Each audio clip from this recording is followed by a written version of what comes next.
All right, so I'm here today at the Lennoxville Quilt Guild Show, and I'm presently with Violet, who has won a first prize for her quilt that she's made for her grandson. Thank you for agreeing to this interview, and I'd love to find out a little bit more about you before we talk about the quilt.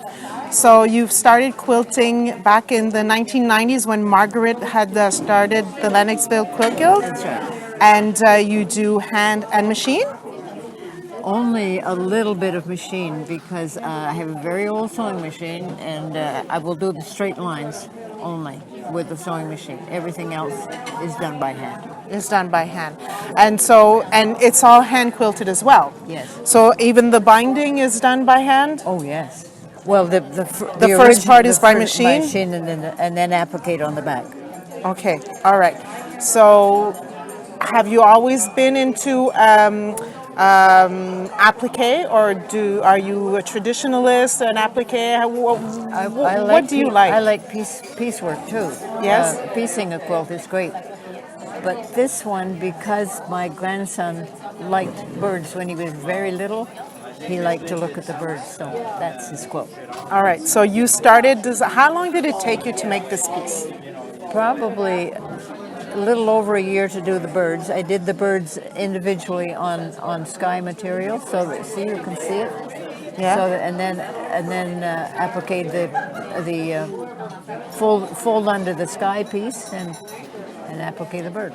All right. And so it probably took me close to a year to do the birds, and then for the actual quilting on the frame, from February till July. So another 6 months to quilt it, but just to do the applique over a year.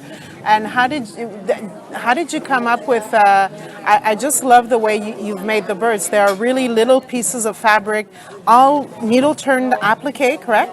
Yes. And is it a trapunto that you've done underneath so that it pops up, or it's again needle turned applique around it's needle turns, and when you turn it under, it will puff up the leaf. It will just the quarter inch that goes underneath will make the bird look puffy.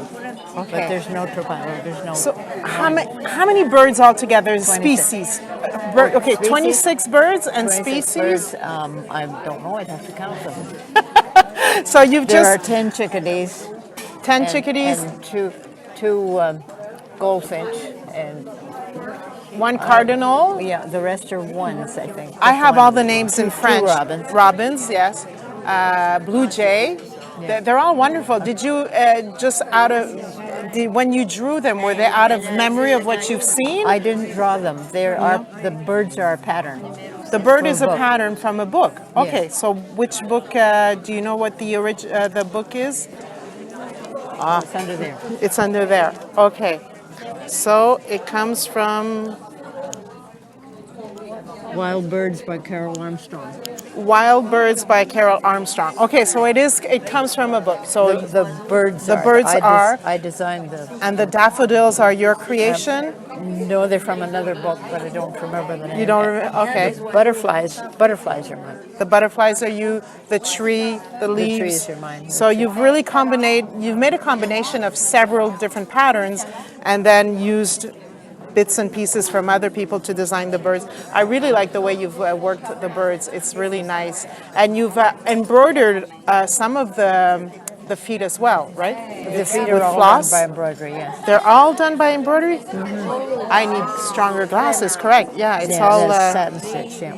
Yes. Occasionally, if the foot was big enough, then I don't remember which one. It might have been a piece of black material, but usually they're embroidered.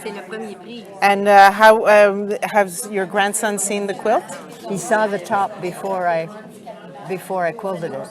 Okay. And his comment, wow. How old is your grandson? He's now 23.